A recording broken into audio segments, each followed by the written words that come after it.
പരിപാടി എന്ന് പറഞ്ഞാൽ ഒരു ഒന്നൊന്നര പരിപാടി തന്നെ. അത് ബെൽറ്റ് വെച്ച് അടിക്കുകയാണ്.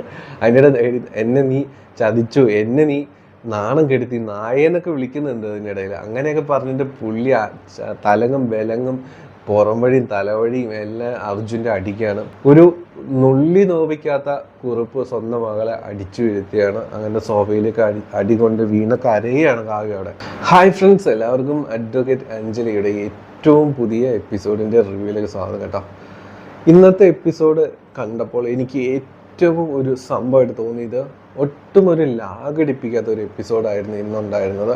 ഒരുപാട് കാര്യങ്ങൾ ഉള്ളതുപോലെ, ഒരുപാട് സമയം ഉള്ളതുപോലെ തോന്നിയൊരു എപ്പിസോഡായിരുന്നു. കാരണം ഒരുപാട് കാര്യങ്ങൾ കുത്തി നിറച്ചൊരു എപ്പിസോഡായിരുന്നു. ഇമ്പോർട്ടൻ്റ് ആയിട്ടുള്ള പല കാര്യങ്ങളും ഇന്നത്തെ എപ്പിസോഡിലുണ്ടായിരുന്നു കേട്ടോ. എന്താണെങ്കിലും അതിൻ്റെ റിവ്യൂയിലേക്ക് നമുക്ക് പോകാം. ഇന്ന് നമ്മൾ ആദ്യം കാണുന്ന സീൻ എന്ന് പറയുന്നത്, നമ്മൾ ഇന്നലെ കണ്ടിരുന്നു, അഞ്ജലി തിരിച്ച് വീട്ടിലെത്തിയിട്ട് തിരിച്ച് കയറി പോകുന്ന സമയം ചോദ്യമൊക്കെ ചെയ്യുന്നുണ്ട് അഞ്ജലിയുടെ അമ്മ. അപ്പോൾ അച്ഛൻ അഞ്ജലിയെ സപ്പോർട്ട് ചെയ്യുന്നു, ആര്യം ഇതെല്ലാം കണ്ടുകൊണ്ട് നിൽക്കുന്നു. എന്തൊക്കെയോ ചില പ്രശ്നങ്ങളുണ്ടെന്ന് ആര്യം മനസ്സിലാക്കുകയും ചെയ്യുന്നുണ്ട്. അഞ്ജലി തിരിച്ച് വീട്ടിലേക്ക് കയറി പോകാനായിട്ട് തുടങ്ങുന്ന സമയത്ത് അമ്മ ഇങ്ങനെ പറയുകയാണ്, നിൽക്കടി. ഇങ്ങനെ പറയുന്ന ഒരു സീനോട് കൂടെയാണ് ഇന്നലെ എപ്പിസോഡ് തീർന്നിട്ടുണ്ടായിരുന്നത്. അപ്പോൾ ഇന്ന് നമ്മൾ ആദ്യ എപ്പിസോഡിൽ കാണുന്നത് അഞ്ജലിയോട് അമ്മ പറയുകയാണ്, നീ എന്തോ കള്ളത്തരം ഒപ്പിക്കുന്നുണ്ട്, നിൻ്റെ മുഖം കണ്ടാൽ അറിയാം, നീ പറയുന്നത് ഒന്നും ശരിയല്ല, നീ എന്തോ കള്ളത്തരം പറയുന്നുണ്ട്. ഇങ്ങനെ അഞ്ജലിയുടെ അമ്മ പറയും. അപ്പോൾ അച്ഛൻ അതിലിടപെടും. അച്ഛൻ പറയും, എൻ്റെ മോള് ഒരിക്കലും കള്ളമൊന്നും പറയത്തില്ല, അവൾ അങ്ങനെയൊന്നും ചെയ്യത്തില്ല, അവൾക്ക് ജോലിയുണ്ട്, അവൾക്ക് ജോലിയുടെ ഭാഗമായിട്ട് പലയിടത്തും പോകേണ്ടി വരും, ഓരോ ആളുകളെ കാണേണ്ടി വരും, അങ്ങനെ കൂടുതൽ കിടന്ന് പറയേണ്ട കാര്യമൊന്നുമില്ല. ഇങ്ങനെ അച്ഛൻ പറഞ്ഞ് നമ്മുടെ അഞ്ജലിയെ സപ്പോർട്ട് ചെയ്യും. അങ്ങനെ അഞ്ജലി അകത്തേക്ക് പോകും. അങ്ങനെ സീൻ നടക്കുകയാണ്. ആര്യയ്ക്ക് പക്ഷേ എന്തൊക്കെയോ ഒരു സംശയങ്ങളുണ്ട്, എന്തോ ഒരു സംഭവം നടന്നിട്ടുണ്ട് എന്നുള്ളൊരു കാര്യം ആര്യയ്ക്ക് ഉറപ്പാണ്.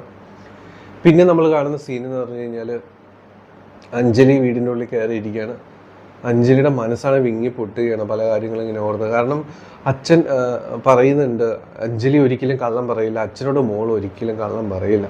ഇങ്ങനെ പറഞ്ഞൊരു കാര്യം ഓർക്കുമ്പോൾ അഞ്ജലിക്ക് വളരെ സങ്കടം വരും. കാരണം അഞ്ജലി പറഞ്ഞ എല്ലാ കാര്യങ്ങളും കള്ളമാണ്, ഫോൺ ഓഫ് ആയിരുന്നു, അങ്ങനെയാണ് ഇങ്ങനെയാണ്, എല്ലാ കാര്യങ്ങളും കള്ളമാണ് പറഞ്ഞിട്ടുള്ളത്. അത് ഓർക്കുമ്പോൾ അഞ്ജലിക്കാണ് സഹിക്കാൻ പറ്റുന്നില്ല, അച്ഛനോട് താൻ കള്ളം പറഞ്ഞല്ലോ എന്ന്.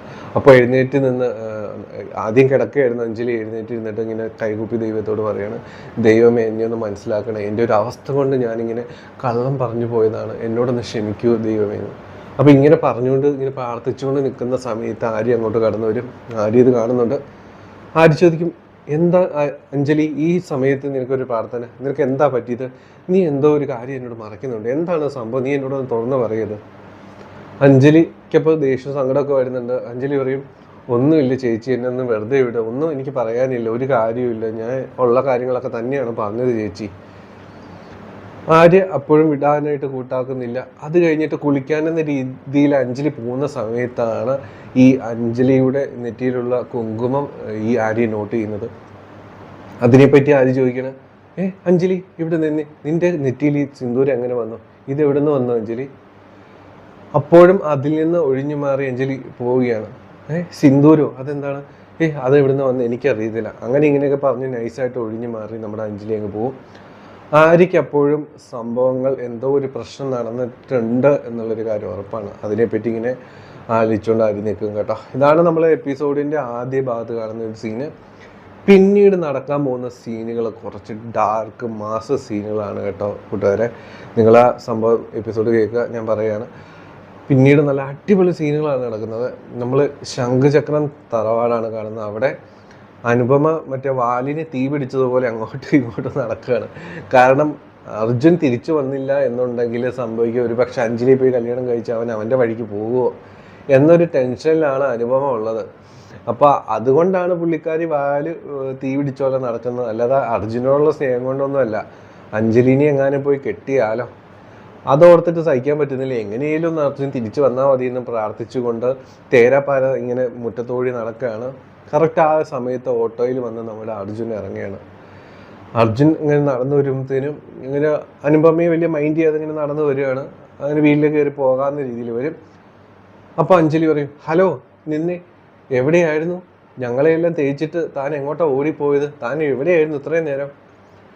അർജുൻ ഇപ്പോൾ നിൽക്കും, അത് ആരോടും പറയേണ്ട ആവശ്യം എനിക്കില്ല, ഇത് കേൾക്കുമ്പോഴത്തേനും അനുപമയ്ക്ക് ഒരു മുഖത്തേറ്റ ഒരു അടി പോലെ ഒരു ഫീൽ ചെയ്യും.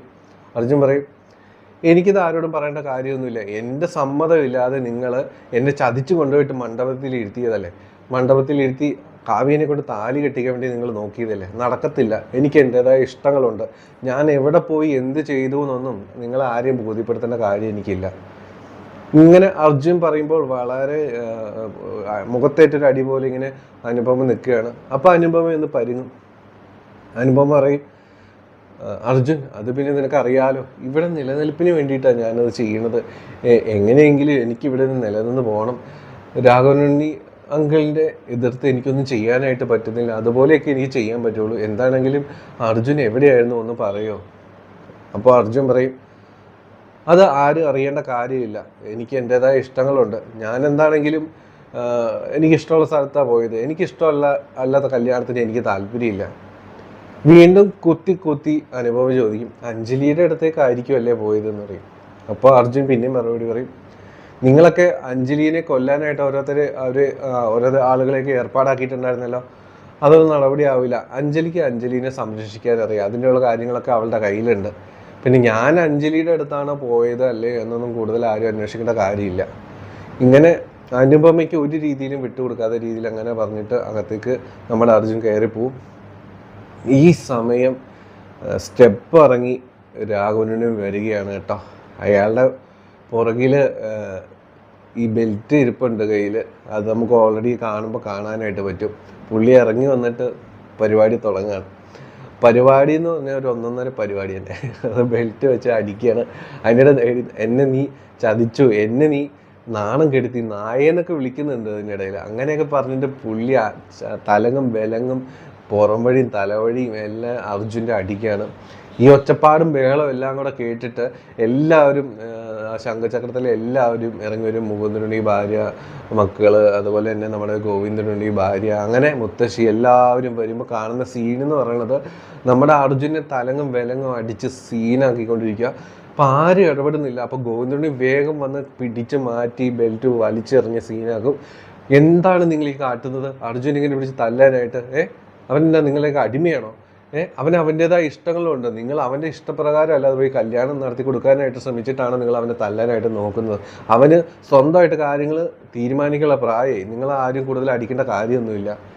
ഇങ്ങനെ വളരെ സീരിയസ് ആയിട്ട് ആകെ ഇടപെടുന്നത് ഗോവിന്ദനുണ്ണിയാണ്. പക്ഷേ ഇതിനിടയിൽ ഒരു കാര്യമുണ്ട്. ആദ്യം ഇങ്ങനെ അടി തുടങ്ങുന്ന സമയത്ത് അനുപമ ഒരു തവണയൊക്കെ ഒന്ന് ശ്രമിച്ചിരുന്നു ഇങ്ങനെ അടി കൊടുക്കാതിരിക്കാൻ പറ്റുമോ, അടി കൊള്ളാതിരിക്കാൻ. പക്ഷെ ആ സമയത്ത് അനുപമയെ പിടിച്ചൊരു തള്ള് രാഘവനുണ്ണി കൊടുക്കുന്നുണ്ട് കേട്ടോ. എന്നാണെങ്കിലും ഗോവിന്ദനുണ്ണി ഇടപെട്ട് ഇത്രയും സംസാരം ഉണ്ടായപ്പോൾ ഒന്നടങ്ങി രാഘവനുണ്ണി. അത് കഴിഞ്ഞിട്ട് എല്ലാവരും ഓരോരുത്തരുടെ അഭിപ്രായങ്ങൾ പറയണം. അപ്പോൾ ഗോവിന്ദനുണ്ണിയോട് പറയും, ഗോവിന്ദൻ ചേട്ടൻ കൂടുതൽ പറയേണ്ട കാര്യമില്ല, ഇത് അർജുൻ ചെയ്ത തെറ്റ് തന്നെയാണ്, നമ്മുടെ കുടുംബത്തിന് നാണക്കേട് ഇവന് ഉണ്ടാക്കി വെച്ചു. അപ്പത്തേനും ഗോവിന്ദൻ പറയും, അങ്ങനെ നീ പറയരുത്, അവൻ്റെ ഇഷ്ടങ്ങളുണ്ട്. അങ്ങനെ അവന് ഇഷ്ടമല്ലാത്ത പെണ്ണിൻ്റെ തലയിൽ അവനെ കല്യാണം കഴിപ്പിക്കാനൊന്നും പറ്റത്തില്ല, അവൻ്റെ തലയിൽ കെട്ടിവെക്കാൻ പറ്റത്തില്ല. അത് അവൻ്റെ ഇഷ്ടങ്ങളുണ്ട്. നിങ്ങൾ ആരും കൂടുതൽ ഇടപെടേണ്ട കാര്യമില്ല അതിൽ. അവൻ്റെ കാര്യങ്ങളുണ്ട്. അവന് കുഞ്ഞൊന്നുമല്ല നിങ്ങൾ ഈ പറയുന്ന പോലെ കാര്യങ്ങൾ ചെയ്യാനൊന്നും. അങ്ങനെയൊക്കെ ഗോവിന്ദനുണ്ണിയും പറയും. അങ്ങനെ അങ്ങോട്ടും ഇങ്ങോട്ടൊക്കെ ഓരോരോ അഭിപ്രായങ്ങൾ പറയുമ്പോഴത്തേനും അതുവരെ ഇങ്ങനെ കുറച്ചൊന്ന് സൈലൻ്റ് ആയിട്ട് നിന്ന് രാഘവനുണ്ണി പിന്നീട് വരികയാണ്. പിന്നെ പറയും, മുകളിൽ നിന്നും താഴെ നിന്നും മൂലയിൽ നിന്നും ആരും ഒന്നും പറയേണ്ട കാര്യമില്ല. പിന്നെ നമ്മുടെ അർജുന് നേരെ വിരൽ ചൂണ്ടിയിട്ട് രാഘവനുണ്ണി ചോദിക്കുകയാണ്, നിനക്ക് ഞങ്ങളെ നാണം കെടുത്തി ഇറങ്ങിപ്പോയിട്ട് നിനക്ക് ഏതെങ്കിലും ഒരുത്തി ഉണ്ടല്ലോ നിനക്ക്, അതാ ഏതവളാണെന്ന് ഇപ്പം അറിയണം, ഞങ്ങളോട് ഇപ്പം പറയണം. ഉള്ള കാര്യം നീ ഇപ്പം ഇവിടെ തുറന്ന് പറഞ്ഞേ പറ്റുള്ളൂ. നിനക്ക് ഞങ്ങളെക്കാൾ വലുതായിട്ട്, കാവ്യേക്കാൾ വലുതായിട്ട് ഒരുത്തി ഉണ്ടല്ലോ, ആരാണവൾ? അങ്ങനെ ഒരു ചോദ്യം വരുമ്പോൾ നമ്മളും ആകെ ഞെട്ടിപ്പോകും. ഈ നിമിഷം അഡ്വക്കേറ്റ് അഞ്ജലിയാണ് ആ പെണ്ണ് എന്നുള്ളൊരു സത്യം അർജുൻ തുറന്നു പറയും എന്ന് ഞാൻ പ്രതീക്ഷിച്ചു. പക്ഷെ അതുണ്ടായില്ല. ഇത് അർജുൻ അഞ്ജലിയുടെ പേര് പറയരുത് എന്ന് അർജുനേക്കാൾ ആഗ്രഹിച്ച് നിൽക്കുന്ന ഒരാളുണ്ട്, അത് അനുപമയാണ്.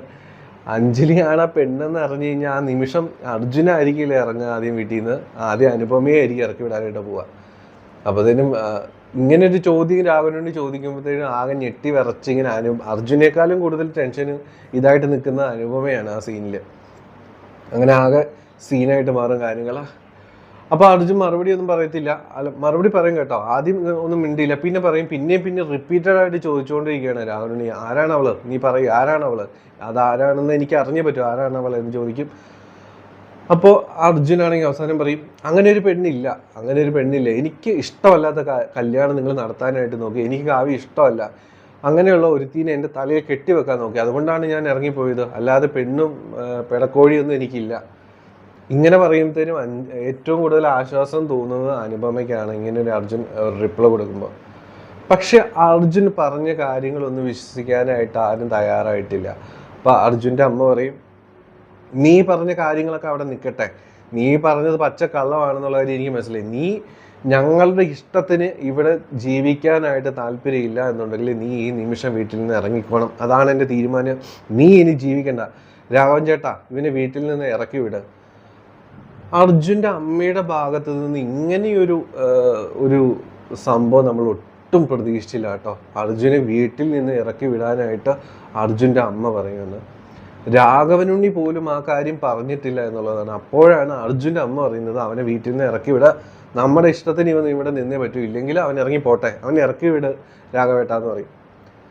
ഇങ്ങനെ ആകെ സീനായിട്ട് നിൽക്കുകയാണ്. രാഘവനുണ്ണി ഇങ്ങനെ പല കാര്യങ്ങളും ആ ഒരു സമയത്ത് മനസ്സിലിങ്ങനെ കടന്നു പോകുന്നുണ്ട്. അനുപമ മുമ്പ് പറഞ്ഞ കാര്യം, ഒരിക്കലും അർജുനെ ഇറക്കി വിടരുത്, അവൻ വന്ന സ്വീകരിച്ചോണം, ഇല്ലെങ്കിൽ അവന് പുറത്തു പോയിട്ട് അവന് ഇഷ്ടമുള്ള പെണ്ണുമായിട്ട് സുഖമായിട്ട് ജീവിക്കും, ഒരിക്കലും കാവ്യമായിട്ടുള്ള വിവാഹം നടക്കാനായിട്ട് പോകുന്നില്ല. അതുകൊണ്ട് അതിനിടയിൽ രാഘവൻ ഈ നമ്മുടെ അനുപമയുടെ നേരെ നോക്കുമ്പോൾ അരുത് എന്ന രീതിയിൽ അനുപമ ഒരു സിഗ്നലും കൊടുക്കുന്നുണ്ട്. അങ്ങനെ രാഘവനുണ്ണി ഒന്നും മിണ്ടാതെ നിൽക്കുന്ന ഈ സമയത്ത് ഒരു മാസ് പോലെ മുത്തശ്ശി വന്ന് ഇടപെടുകയാണ് കേട്ടോ. ഒരു മാസ് എൻട്രി നമ്മുടെ മുത്തശ്ശി നടത്തുകയാണ്. മുത്തശ്ശി പറയും, ഇവിടെ ഏറ്റവും തലമൂത്ത കാരണവരായ രാഘവൻ, അവൻ്റെ അമ്മയാണ് ഞാൻ. അപ്പം ഞാൻ ഒരു തീരുമാനം എടുക്കുകയാണ്, ഇവിടെ അർജുൻ ഈ രാത്രിയിൽ ഇവിടുന്ന് എങ്ങോട്ടും പോകുന്നില്ല, അവൻ ഇവിടെ തന്നെ താമസിക്കും, ഇവിടെ തന്നെ ജീവിക്കും, ആരാ എന്താ ചെയ്യാന്ന് എനിക്കൊന്ന് കാണണമല്ലോ. അങ്ങനെ പറഞ്ഞിട്ട് വാടാ അർജുനെ എന്ന് പറഞ്ഞിട്ട് അർജുൻ്റെ കൈ പിടിച്ചിട്ട് മുത്തശ്ശി മുകളിലേക്ക് കൊണ്ടുപോകും കേട്ടോ. അപ്പോൾ രാഘവനുണ്ണിയും അനുപമയും അർജുൻ്റെ അമ്മയും മുകുന്ദനുണ്ണിയൊക്കെ ആകെ ചമ്മി നാറിപ്പോവും. അങ്ങനെ ഒരു മാസ് എൻട്രി നടത്തി നമ്മുടെ മുത്തശ്ശി നമ്മുടെ അർജുനെ രക്ഷിക്കും കേട്ടോ. ഗോവിന്ദനും വളരെ സന്തോഷവും. അപ്പോൾ ഈ മുകുന്ദനുണ്ണി ഒന്നും വിചാരിച്ച കാര്യങ്ങളൊന്നും നടക്കത്തില്ല. അങ്ങനെ അർജുനെ നമ്മുടെ മുത്തശ്ശി പ്രൊട്ടക്റ്റ് ചെയ്തു കേട്ടോ. ഇങ്ങനെയാണ് ശംഖുചക്രത്തിൽ നടക്കുന്ന സീനുകളല്ല.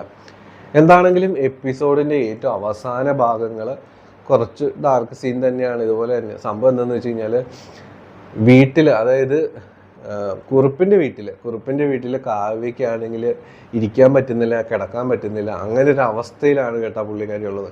പുള്ളിക്കാരിക്കാണ് അർജുൻ അന്ന് കല്യാണം നടത്താനായിട്ട് ആ ഒരു സമയത്തുണ്ടായ കാര്യങ്ങളെല്ലാം മനസ്സിലേക്ക് വരികയാണ്. അണിഞ്ഞൊരുങ്ങി വന്ന കാര്യങ്ങളും അർജുൻ ഓടിപ്പോയ കാര്യങ്ങളും കാർത്തികായി അവൻ ഓടിപ്പോയി എന്ന് വന്ന പറഞ്ഞ കാര്യങ്ങളും അങ്ങനെയുള്ള കാര്യങ്ങളെല്ലാം ഇങ്ങനെ മനസ്സിലേക്ക് ഇങ്ങനെ കയറി വന്നിട്ട് പുള്ളിക്കാരി ഇങ്ങനെ ഭ്രാന്ത് പിടിച്ച പോലെ നടക്കുകയാണ്. ഇതിനിടയിൽ ഫോൺ എടുത്ത് അർജുൻ വിളിച്ചുകൊണ്ടേയിരിക്കുകയാണ് കണ്ടിന്യൂസ് ആയിട്ട്. എത്ര വിളിച്ചിട്ട് അർജുൻ ഫോൺ എടുക്കുന്നില്ല. അപ്പോൾ ഭ്രാന്ത് പിടിക്കും. അപ്പോൾ പുള്ളിക്കാരി സ്വയം പറയും, നീ എൻ്റെ ഫോൺ എടുക്കില്ല അല്ലേ, അങ്ങനെയാണെങ്കിൽ ഞാനും നോക്കട്ടെ, നിനക്ക് എൻ്റെ ഫോൺ എടുക്കാൻ പറ്റില്ല അല്ലേ. എന്നിട്ട് പിന്നെ ടെക് ടെക് ടെക് എന്ന് പറഞ്ഞ് പിന്നെയും ഡയൽ ചെയ്യും. എത്ര വിളിച്ചിട്ട് ഫോൺ എടുക്കുന്നില്ല. അപ്പോൾ അവൾ പറയും, നീ എൻ്റെ ഫോൺ എടുക്കുന്നില്ല, നീ ഫോൺ എടുത്തില്ലെങ്കിൽ എനിക്ക് നിന്നെ നേരിട്ട് വന്ന് കാണാനുണ്ട്, അറിയാം, അങ്ങനെയൊക്കെ പറഞ്ഞിട്ട് ഭ്രാന്ത് പിടിച്ച പോലെ ആവുകയാണ്. ഈ സമയം താഴെ നമ്മൾ കാണുന്ന സീൻ എന്ന് പറയുന്നത്, കുറുപ്പിൻ്റെ വീട്ടിൽ കുറുപ്പ് ഇങ്ങനെ പുറത്ത് പോകാനായിട്ട് ഓഫീസിലേക്ക് വന്ന കാര്യങ്ങൾ പോകാനായിട്ട് ഇറങ്ങുന്ന സമയത്ത് ഭാര്യ അവിടെ നടക്കുന്നുണ്ട്. പുള്ളിക്കാരി ഇങ്ങനെ ഭ്രാന്ത് പിടിച്ചോടെ നടക്കുന്ന ഇങ്ങനെ ഒരു സംഭവങ്ങൾ ഉണ്ടായത് കൊണ്ട് തന്നെ കുറുപ്പ് ഓരോന്ന് പറയുമ്പോൾ അത് വലിയ വകുപ്പ് ഇല്ലാത്ത രീതിയിലാണ് ഭാര്യയെ നടക്കുന്നത് കേട്ടോ. അപ്പോൾ കുറുപ്പ് പറയും, നീ എന്നെ ഇങ്ങനെ ഭ്രാന്ത് പിടിപ്പിക്കില്ല, ആകെ മൊത്തം ഭ്രാന്ത് പിടിച്ചിരിക്കുക, എനിക്ക് കഴിക്കാനുള്ള ഗുളിക വേഗം എടുക്കുക, ഇങ്ങനെയൊക്കെ പറഞ്ഞ് നിൽക്കുകയാണ്. അങ്ങനെ ഗുളിക എടുത്ത് ഇങ്ങനെ കഴിച്ചുകൊണ്ടിരിക്കുന്ന സമയത്ത് ഒരു സൈഡ് കാർത്തിക് വന്ന് അവിടെ വന്നിരിക്കുന്നുണ്ട്. ഇതിന് ശേഷം ഇവരെല്ലാവരോടും ഇങ്ങനെ ഇരിക്കുന്ന സമയത്ത് കാവ്യ ഭ്രാന്ത് പിടിച്ച ഒരു ഭ്രാന്തി പെണ്ണിനെ പോലെ പുറത്തേക്ക് ഓടി ഇറങ്ങി വരികയാണ്. എന്നിട്ട് പുറത്തേക്ക് പോകാനെന്ന രീതിയിൽ. അപ്പോൾ അതിന് കുറിപ്പ് പറയും, മോളെ നീ ഇത് എവിടെയാണ് പോകുന്നത്? അപ്പം അങ്ങനെ കാർത്തികോട്, എടാ നീ അവനെ പിടിച്ച് നിർത്തടാ, വേഗം പിടിച്ച് നിർത്താം അവളെ, വലിയ അവളെ എങ്ങോട്ടെങ്കിലും പോകും. അങ്ങനെ പറഞ്ഞിട്ട് കാർത്തിക് ഓടിച്ചെന്നെ പിടിച്ച് നിർത്തും. അപ്പോൾ കാവ്യ പറയും, ആരും എന്നെ തടയണ്ട, എന്തിനാണ് എല്ലാവരും എന്നെ തടയുന്നത്? കുറിപ്പ് അപ്പം ചോദിക്കും, മോളെ നീ ഇപ്പോൾ എങ്ങോട്ടായി പോകുന്നത്, ഈ സമയത്ത് നീ ഇത് എങ്ങോട്ടായി പോകുന്നത്? അപ്പോൾ കാവ്യ പറയും, ഞാൻ ആ അർജുനെ കാണാനായിട്ട്, അല്ലാതെ അവന് ഞാൻ ഫോൺ വിളിച്ചിട്ട് അവന് ഫോൺ എടുക്കുന്നതേ ഇല്ല, അവനെൻ്റെ ഫോൺ വേണ്ട, അവനെന്നെ ആവശ്യമില്ല, എനിക്ക് അവനെ നേരിട്ട് കണ്ടേ പറ്റൂ. അവൻ ശംഖുചക്രത്തിലുണ്ടോ, അവനെ ചെന്ന് കാണണം. അവനോട് എനിക്ക് പറയാനും ചോദിക്കാനുള്ള കാര്യങ്ങൾ ചോദിക്കണം, എന്നിട്ട് ഞാൻ തിരിച്ചു വരുള്ളൂ, എനിക്ക് പോയേ പറ്റൂ. ഇങ്ങനെ പറഞ്ഞിട്ട് കാവ്യ വാശി പിടിക്കുകയാണ്. കാർത്തിക് അതിനിടയിൽ പറയുന്നുണ്ട്, എടി ഇപ്പോൾ നീ അങ്ങോട്ട് ചെല്ലല്ലേ, അവിടെ അർജുൻ ഉണ്ടാവുമെന്ന് നിനക്ക് വല്ല ഉറപ്പുണ്ട്, നീ ഈ ഒരു 24 മണിക്കൂർ സമയം എന്താ, അത് കഴിഞ്ഞ് നമുക്ക് എല്ലാം ചെല്ലാം, സംസാരിക്കാം, അങ്ങനെ കാര്യങ്ങളെല്ലാം ചെയ്യാം, നീ ഒന്ന് അടങ്ങിയിരിക്കടി എന്ന് പറയും. എന്നിട്ടും ഈ കാവ്യ ഇതൊന്നും അംഗീകരിക്കുന്നില്ല, പോയേ പറ്റുള്ളൂ എന്ന് പറഞ്ഞിട്ട് വാശി പിടിക്കുക. നിങ്ങൾ എന്നെ വിടാനായിട്ട് നോക്ക്, എനിക്ക് നിങ്ങൾ പറഞ്ഞ് കേട്ടിരുന്ന ഭ്രാന്ത് പിടിക്കും, എനിക്കിങ്ങനെ ഇവിടെ ഇരുന്ന് ഭ്രാന്തിയാകാൻ മാറാനായിട്ട് വയ്യ, ഇല്ലെങ്കിൽ ഭ്രാന്തിയായി ഞാൻ നടക്കുന്നത് നിങ്ങളെ കാണേണ്ടി വരും, എന്നെ ഒന്ന് വെറുതെ വിട. ഇങ്ങനെയൊക്കെ പറഞ്ഞ് കാവ്യ ആകെ സീനാക്കിയിട്ട് കുറുപ്പിൻ്റെ കയ്യിൽ നിന്നൊക്കെ ഇങ്ങനെ രക്ഷപ്പെടാനായിട്ട് നോക്കുന്ന സീന് നമ്മൾ അവസാനം ഒട്ടും പ്രതീക്ഷിക്കാത്ത ഒരു സംഭവം നടക്കുകയാണ്. കാവ്യയുടെ മുഖം നോക്കിയിട്ട് കുറുപ്പ് ഒറ്റ പൊട്ടിയങ്ങ് പൊട്ടിക്കും. ഒട്ടും പ്രതീക്ഷിക്കാത്ത ഒരു സംഭവമാണ് അത് കേട്ടോ. കാരണം കുറുപ്പ് എത്രത്തോളമാണ് കാവ്യയെ സ്നേഹിക്കുന്നത് നമുക്കറിയാം. അവസാനം ഗതി കെട്ടിട്ട് കുറുപ്പ് ഒരടി കാവ്യക്ക് കൊടുക്കും. അത് കാർത്തിക്കും അവിടുത്തെ അമ്മയെല്ലാം ഞെട്ടിപ്പോവും. ഒരു നുള്ളി നോവിക്കാത്ത കുറുപ്പ് സ്വന്തം മകളെ അടിച്ചു വീഴ്ത്തിയാണ്. അങ്ങനെ സോഫയിലേക്ക് അടി കൊണ്ട് വീണ കരയാണ് കാവ്യ അവിടെ. അങ്ങനെ ഒരു കുറച്ച് ഡാർക്ക് സീന. കാര്യം ദുഷ്ടന്മാരുടെ ഒരു ഏരിയ ആണെങ്കിലും കാണുമ്പോൾ കുറച്ച് ബുദ്ധിമുട്ടൊക്കെ നമുക്കും തോന്നും. എന്താണെങ്കിലും അങ്ങനെ ഒരു സീനോട് കൂടിയിട്ടാണ് മുഖം പൊത്തിയിരിക്കുന്ന കാവ്യയുടെ, അടി കൊണ്ട് മുഖം പൊത്തിയിരിക്കുന്ന കാവ്യയുടെ ഒരു സീനോട് കൂടിയിട്ടാണ് ഇന്നത്തെ എപ്പിസോഡ് തീർന്നിട്ടുള്ളത്. എന്താണെങ്കിലും കാത്തിരിക്കാൻ നല്ലൊരു എപ്പിസോഡായിരുന്നു കേട്ടോ. ഒരുപാട് സമയമുള്ളതുപോലെ ഫീൽ ചെയ്യും. കാരണം വെച്ചാൽ ഒരു ടൈം ലാഗ് വേസ്റ്റ് ഇല്ലാതെ സംഭവങ്ങളെല്ലാം ഇങ്ങനെ നിറഞ്ഞ രീതിയിലൊരു എപ്പിസോഡായിരുന്നതുകൊണ്ട് വളരെ നല്ലൊരു എപ്പിസോഡ് തന്നെയായിരുന്നു. എന്താണെങ്കിലും കാത്തിരുന്ന് കാണാം. നമ്മുടെ ചാനൽ ആദ്യമായിട്ട് കാണുന്നവരൊന്ന് സപ്പോർട്ട് ചെയ്യുക, സബ്സ്ക്രൈബ് ചെയ്യുക. അപ്പോൾ എല്ലാവർക്കും നല്ലൊരു ശുഭദിനം. Take care. ബൈ.